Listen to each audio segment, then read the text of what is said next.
Olá pessoal, graça e paz para todos vocês, sejam todos muito bem-vindos ao nosso canal Aleph e Ômega.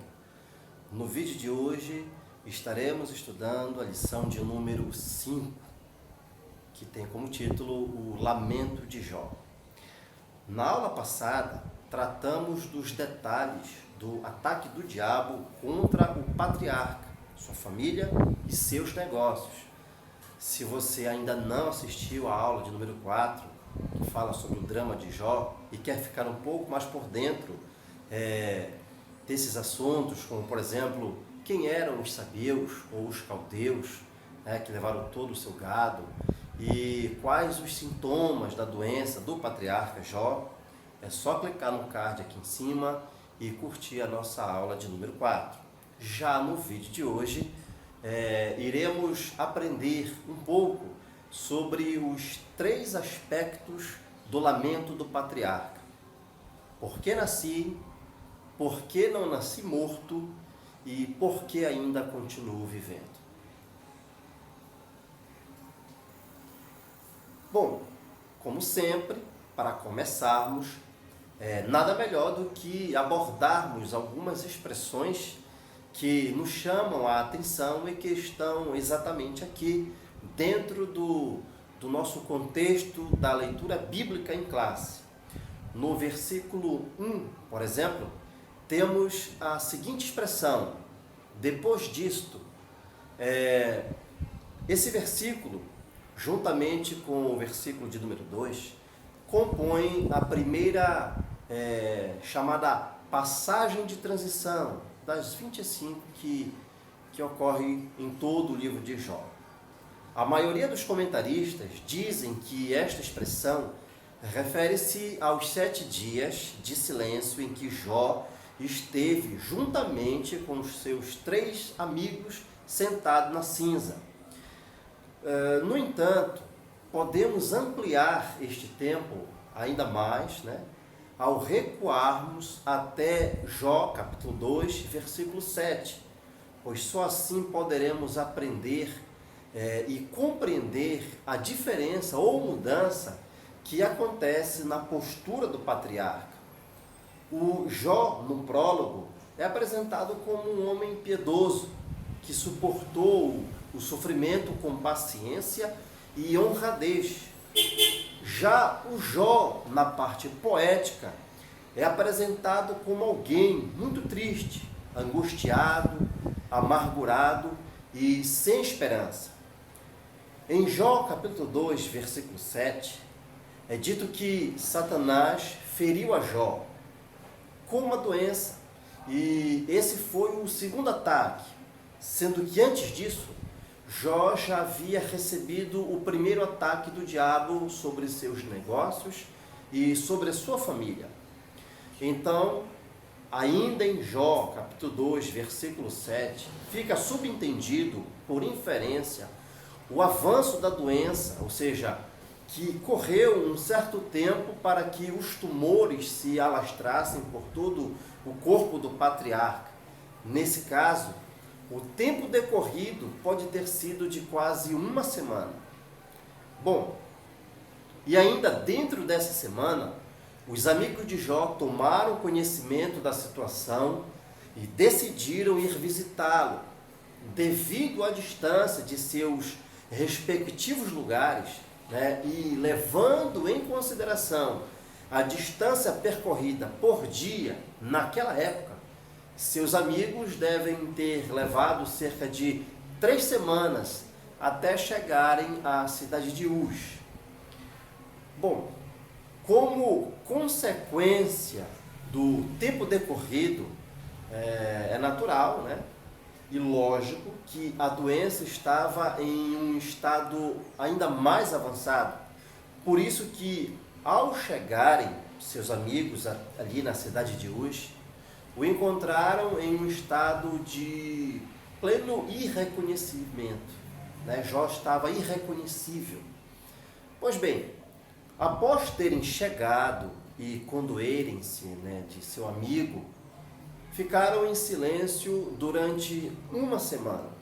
O protocolo oriental exigia que Jó fosse o primeiro a falar. até porque falar antes da pessoa enlutada era considerado, naquela época e cultura, uma atitude de mau gosto. Bom, como havia passado cerca de 3 semanas até chegarem em Uz, e ao chegarem ali ficaram uma semana em silêncio, chegamos à conclusão de que a expressão do versículo 1, depois disto, sendo recuado até Jó, capítulo 2, e o versículo 7, refere-se a um tempo decorrido de cerca de 1 mês, quando então Jó, a partir do capítulo 3, abre a boca e começa a se lamentar. E assim fica mais fácil compreender a mudança de postura que houve em Jó. De um Jó adorador, independente das circunstâncias, no prólogo, passamos a contemplar um Jó murmurador no início da parte poética. Muito bem, já no verso 25, temos a seguinte expressão: o que eu temia me veio. A palavra hebraica usada para realçar o temor confessado por Jó é parad. Trata-se de uma forte e incontrolável apreensão que pode levar ao desespero.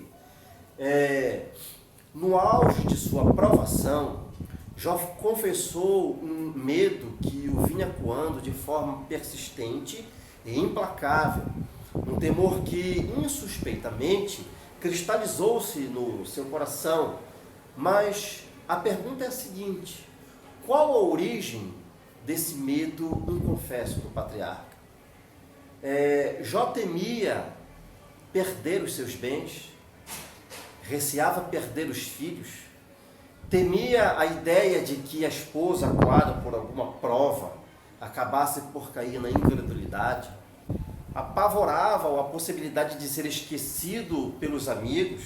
Afinal, qual a razão desse medo do patriarca? Ser abandonado pelo Deus em quem depositou toda a confiança? Jó tinha a si mesmo na conta de alguém que em tudo dependia do Todo-Poderoso e tudo fazia para desfrutar-lhe a companhia. Então, por que temer ser abandonado por ele? É claro que jamais Deus o abandonaria, o deixaria. Mas, naquele momento, Jó não tinha mais certeza absoluta disso. Isso porque as lutas induzem-nos a ver as coisas de forma distorcida. Jó, na sua prosperidade, tomou precauções contra perder o direito ao favor de Deus. O maior desejo de Jó era gozar da presença e do favor de Deus. Exatamente a coisa que mais temia, na sua visão, lhe aconteceu. Ou seja, a perda do favor de Deus, e ele não tem ideia da razão disso, de ter acontecido. Para Jó, é como se Deus estivesse aparentemente desinteressado nele. Na lição anterior, vimos o drama vivido por Jó. Uma série de calamidades se abateu sobre ele de forma catastrófica.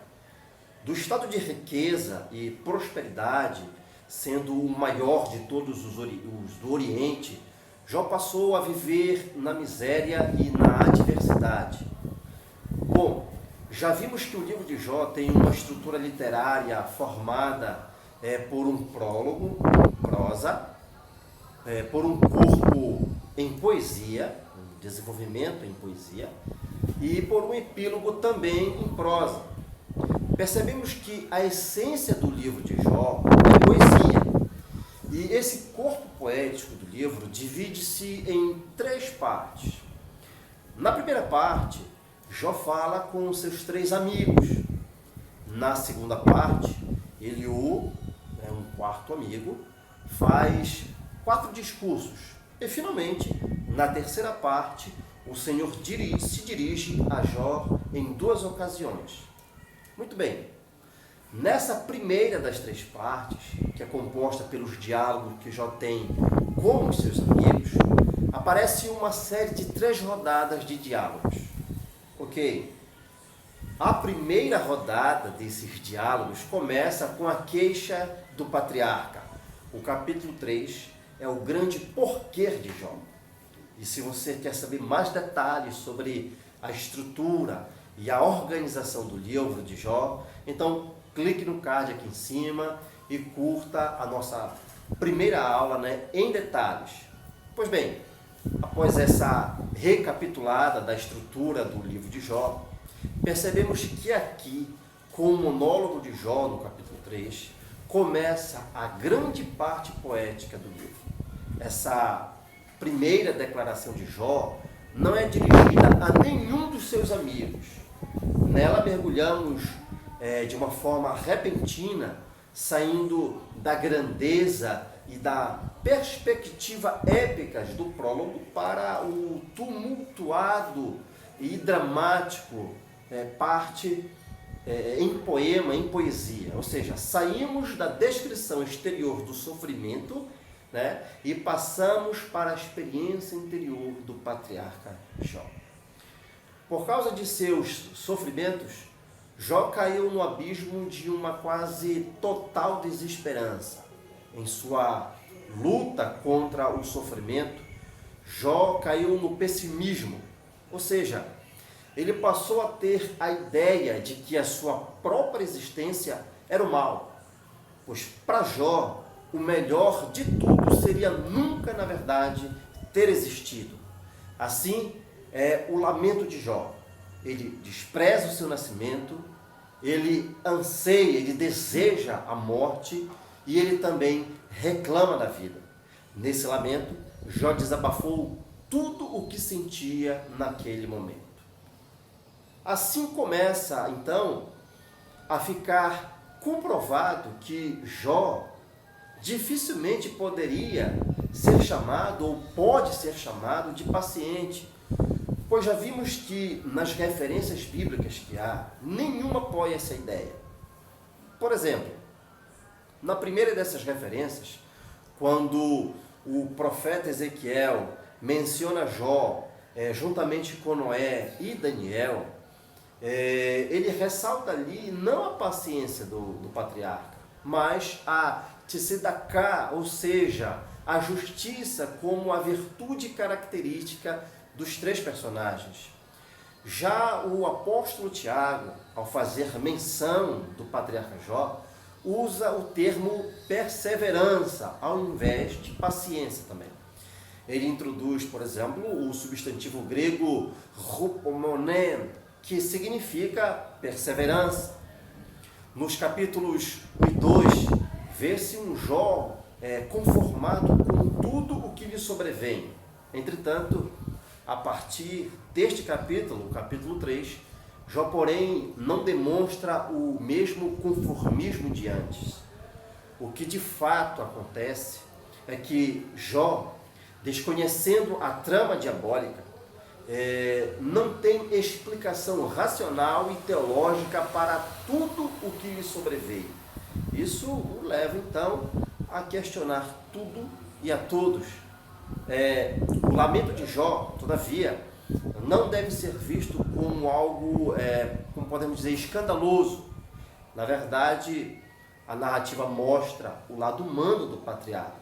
Ou seja, Jó não é um super-humano que está imune aos problemas, às adversidades da vida. O patriarca despreza, o patriarca questiona e reclama, mas a bem da verdade que ele não blasfema contra Deus e nem o amaldiçoa, como Satanás havia dito. Muito bem, prosseguindo com a nossa aula, depois de 7 dias, na presença dos seus amigos, que nada lhe disseram, Jó então abriu a boca em um profundo lamento. Até este momento, Jó se comportou de maneira irrepreensível. Diante de todas aquelas tormentas, aqueles problemas que lhe sobrevêm, ele teve a necessária humildade e ousadia de lançar-se em terra e adorar a Deus. Mas agora, já desfigurado pela doença e já vivenciando uma pavorosa ruína, pôs-se a desprezar o dia do seu nascimento. Sim, ele despreza enfaticamente o dia do seu nascimento. No seu discurso, Jó disse a Deus exatamente como se sentia. Jó não amaldiçoou a si próprio, até porque uma maldição geralmente é lançada sobre o futuro e não sobre o passado, que não pode ser mais mudado. Nesse poema, os 10 primeiros versos, principalmente a partir do versículo 3 até ao verso 10, a partir do verso 3 até o verso 10, são a respeito do primeiro questionamento de Jó. Por que nasci? Esse questionamento saiu do íntimo do patriarca. Da mesma forma, o profeta Jeremias expôs os seus sentimentos diante de seus conflitos. Jeremias também fez um lamento semelhante, pois sentiu-se rejeitado pelo seu próprio Deus, assim como o patriarca Jó.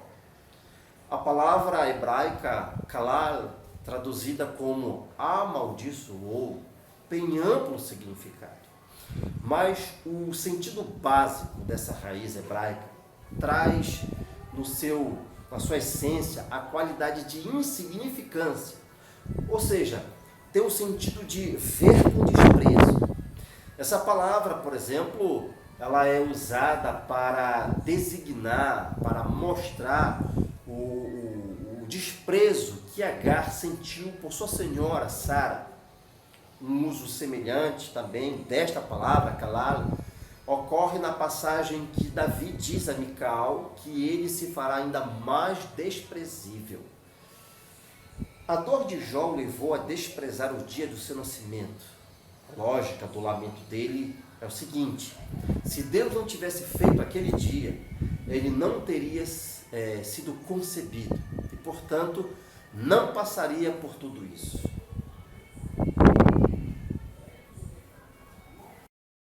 Pois bem, os intérpretes observam que o discurso de Jó, a partir do verso 11, muda.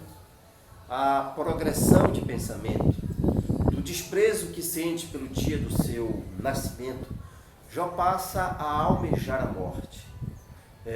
E então questiona por não ter nascido morto, por não haver a possibilidade de voltar atrás no tempo e cancelar os acontecimentos que levaram ao seu nascimento.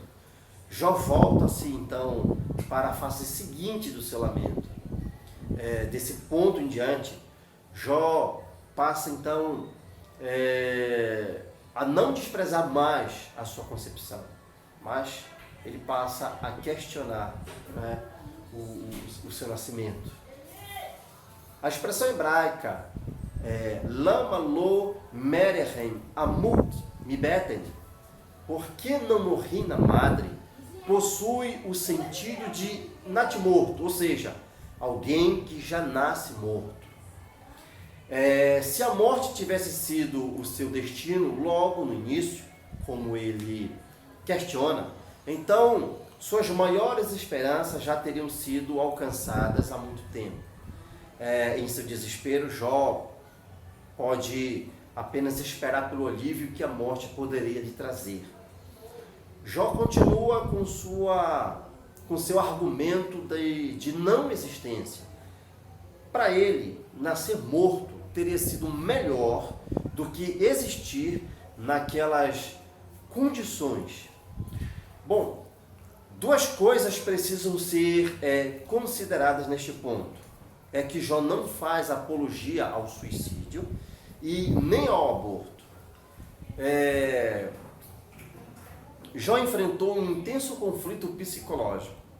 Veja bem, as pessoas o rejeitavam, zombavam, escarneciam e até debochavam dele.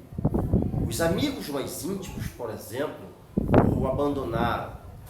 Como consequência de tudo isso, Jó não tinha mais alegria de viver. só vivia agora angustiado e amargurado. Jó se sentia em trevas e já sem esperança. Por isso, ele já não tinha mais prazer em viver. Jó enfrentou a doença do século XXI, já na era patriarcal, tendo grandes crises de depressão. Jó desejou-se a morte, mas jamais pensou em ele mesmo dar cabo da sua própria vida. Bom, uma outra coisa que podemos aqui abordar é que a palavra hebraica nefer, usada no verso 16, e que é traduzida como aborto, possui o sentido de um aborto espontâneo e é traduzido dessa forma no livro de Eclesiastes e também no Salmo 58. Portanto, em nenhum momento Jó faz uma apologia ao aborto, mas usam no sentido metafórico de que isso lhe trazia, ou lhe teria trazido, melhor dizendo, logo o descanso do sofrimento que tanto ele almejava.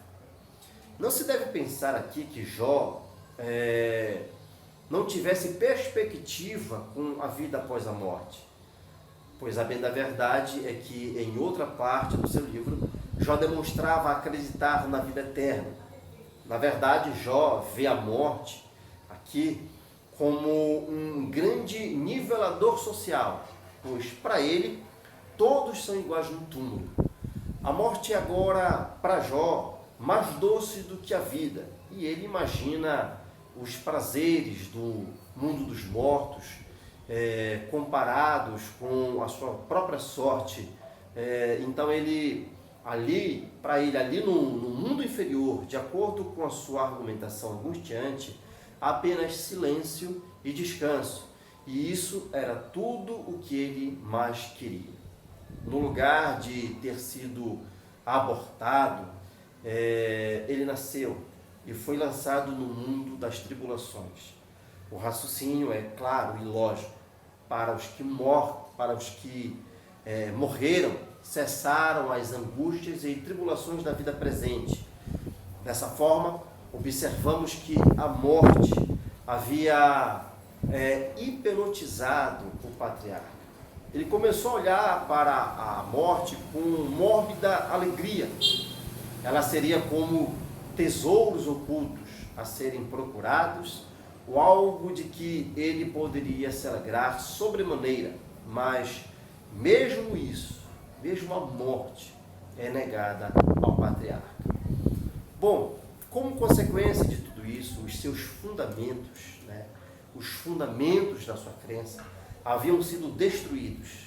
Sem sentir a presença de Deus, e com sua grande dor, ele não encontrou motivos para continuar vivendo.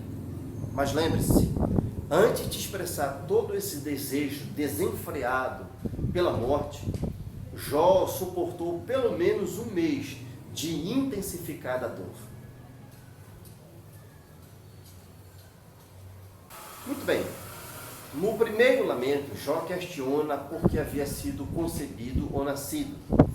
No segundo, ele questiona por que não havia nascido morto. E no terceiro, neste, ele questiona por que continuava vivo. Aqui tem início o terceiro bloco de questionamentos do patriarca. Agora ele pergunta a si mesmo por que continuava vivo. A palavra hebraica, amel, que aparece no verso 20 aqui, traduzida como miserável, é usada no sentido de alguém cuja vida é atribulada pela miséria, ou seja, pela extrema pobreza. Lembre-se, Jó era um homem muito rico, um homem próspero e que tinha a proteção de Deus sobre seus negócios e sobre a sua família, mas que um dia teve toda a fonte da sua riqueza destruída e que agora encontra-se numa situação de miséria total. Por isso Jó novamente volta a indagar: por que se dá luz a um homem cujo caminho é oculto e a quem Deus o encobriu? No capítulo 1 do livro de Jó, Satanás Satanás argumentou que a fidelidade dele dava-se em razão de uma crença, né, de uma certa cerca que Deus havia posto em volta dele. Deus protegia Jó. Agora, Jó faz uma reclamação no sentido contrário. Ele acreditava que estava preso dentro das muralhas do sofrimento. A angústia cercava-o de todos os lados. A pergunta do verso 23 busca o significado do sentido de todo aquele processo. Ele busca compreender o porquê de Deus permitir todo aquele sofrimento. Jó sofreu sem causa, ou seja, Jó sofreu sem razão alguma. Por isso, sua mente estava assim, um tanto perplexa diante de enigmas, que inclusive, por muitas vezes, em muitas ocasiões, dentro do seu lamento, em seu solilóquio, ele perguntou por quê? No final de todo aquele monólogo, Jó revela que o que ele, há muito tempo, mais tinha medo, veio acontecer. E agora ele já não tem mais descanso, sossego e repouso, mas apenas perturbações e mais perturbações. Assim, o lamento de Jó termina num tom filosófico mais geral. Apesar de Jó ter lutado com o problema do mal, com o problema do sofrimento, em especial um sofrimento sem causa, é notável que em momento algum ele considera o suicídio como a solução. O suicídio, na verdade, nunca deve ser visto como um bem. Biblicamente, ele sempre é um mal. Bom, pessoal, por hoje é só, né? Espero que vocês tenham gostado. Se você ficou interessado em saber mais detalhes acerca da história do patriarca Jó, então inscreva-se no nosso canal e acione o sininho das notificações para você não perder nenhum dos nossos vídeos, pois durante esse trimestre, até o final do mês de dezembro, nós estaremos abordando as 13 lições da Escola Bíblica Dominical que estão sendo baseados no livro de Jó. Não se esqueça também de curtir e compartilhar os nossos vídeos. Então, até a próxima, se Deus quiser.